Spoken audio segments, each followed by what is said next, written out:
Le 10 octobre, à 23h30, le monde des cryptos a complètement basculé. En l'espace de quelques minutes, on a assisté à l'un des crashs les plus violents de l'histoire, du moins si on parle de liquidation. C'était une onde de choc fulgurante. Allez, on plonge ensemble au cœur de cette tempête pour décortiquer minute par minute ce qui s'est réellement passé. Le chiffre, il donne le vertige. 19 milliards de dollars, c'est la somme totale des positions qui ont été littéralement pulvérisées. Pour vous donner une petite idée, c'est 2 fois plus que pendant l'énorme effondrement de 2021. Et c'est 4 fois plus que lors de la chute de FTX. On n'avait tout simplement jamais vu une intensité pareille. Mais voilà, derrière ce chiffre un peu abstrait, il y a une réalité très humaine. 1,6 million de traders ont vu leur position liquidée cette nuit-là. Des portefeuilles, des stratégies, parfois des mois entiers de travail, tout ça est parti en fumée dans une déferlante d'une violence assez inouïe. Un désastre de cette ampleur, ça n'arrive jamais par hasard, vous vous en doutez. Là, on a eu droit à la tempête parfaite, la rencontre explosive entre une étincelle complètement inattendue et un marché qui était en fait déjà une véritable poudrière. Alors comment est-ce que cette réaction en chaîne s'est déclenchée ? Tout commence avec un événement qui, a priori, n'a strictement rien à voir avec la crypto. C'est une annonce politique, faite assez tard le soir, qui va agir comme un véritable détonateur sur un marché mondialisé qui, lui, il ne dort jamais. La chronologie est juste implacable et foudroyante. À 23h, l'annonce tombe. 3 petites minutes plus tard, l'info est sur tous les fils des agences de presse. Et moins d'une demi-heure après ça, le marché crypto est en chute libre. La contagion a été quasi instantanée.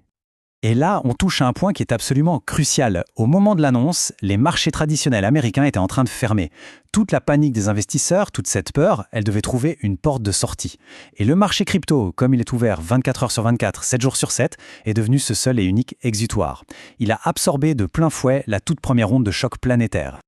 Le problème, c'est que cette étincelle, elle n'est pas tombée dans l'eau. Elle est tombée sur un baril de poudre. Littéralement. Le marché crypto était déjà dans un état de fragilité extrême.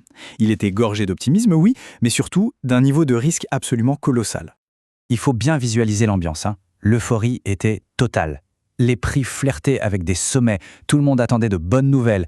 Et surtout, les niveaux d'open interest battaient tous les records. En gros, qu'est-ce que ça veut dire ? Ça veut dire le nombre de paris à la hausse qui sont souvent financés par des effets de levier. Pour le dire simplement, ça signifie qu'énormément de gens pariaient que les prix allaient monter, mais en utilisant de l'argent qu'ils n'avaient pas vraiment. Le marché était une bombe à retardement. Ok, maintenant on entre dans le cœur du réacteur. Ce n'était pas juste une simple baisse de marché.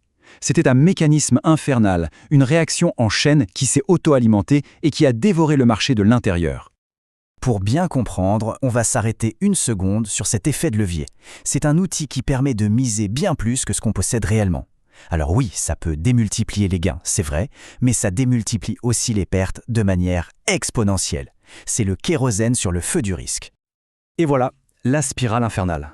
Étape 1, l'annonce de Trump fait un peu baisser le prix. Étape 2, cette toute petite baisse, elle suffit à liquider les positions à levier les plus fragiles. Étape 3, ces liquidations, ce sont des ventes forcées, donc elles font encore plus baisser le prix. Étape 4, ce nouveau prix, encore plus bas, déclenche une nouvelle vague de liquidation et ainsi de suite. C'est un effet domino absolument dévastateur.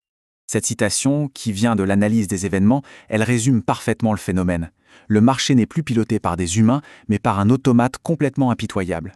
Chaque liquidation en entraîne une autre, ce qui crée une vague de vente que plus rien ne peut arrêter et qui pousse les prix toujours plus bas. Bien sûr, cette cascade purement technique, elle a immédiatement provoqué une panique humaine généralisée. Un chaos qui a mis à genoux toute l'infrastructure numérique, qui était totalement dépassée par le déferlement. Essayez d'imaginer la scène. Des actifs qui perdent 30, 40, 50% de leur valeur en quelques minutes à peine.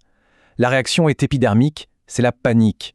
Des milliers d'investisseurs se ruent pour vendre, pour essayer de sauver ce qui peut encore l'être. Et cette ruée a tout simplement fait imploser les systèmes. Le carnage était total. Les réseaux comme Ethereum étaient saturés, ce qui rendait les transactions soit impossibles, soit hors de prix. Les plus grandes plateformes d'échange n'arrivaient plus du tout à suivre. Et pire encore, les teneurs de marché, c'est-à-dire ceux dont le métier est d'assurer qu'on peut toujours acheter ou vendre, se sont retirés, ce qui a encore aggravé la chute libre. Et le signe que le chaos était absolu, c'est que même les actifs qui sont censés être stables ont été secoués. Dans la panique, l'USDE est tombé à 95 centimes.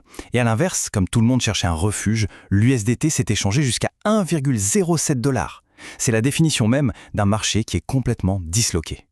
Et après, une fois la tempête passée et que la poussière est retombée, qu'est-ce qu'il reste ? Des pertes immenses, bien sûr, mais aussi des leçons fondamentales sur la nature de ces marchés et sur la psychologie qui les gouverne. C'est la question essentielle. Au-delà des chiffres et du drame, cet événement est une étude de cas fascinante sur la fragilité des systèmes, la puissance de la psychologie des foules et la gestion du risque dans un monde ultra connecté. Les leçons à retenir sont assez directes. La première, avoir un plan et s'y tenir, surtout quand la panique s'installe. Deuxièmement, tenter d'acheter quand tout s'effondre, c'est ce qu'on appelle rattraper un couteau qui tombe. On se blesse presque à chaque fois.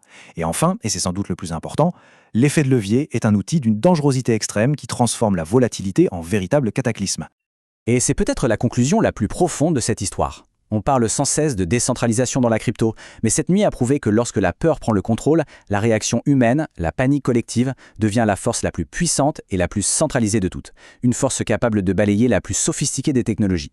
C'est un rappel assez brutal que derrière chaque ligne de code et chaque transaction, il y a toujours et avant tout de l'humain.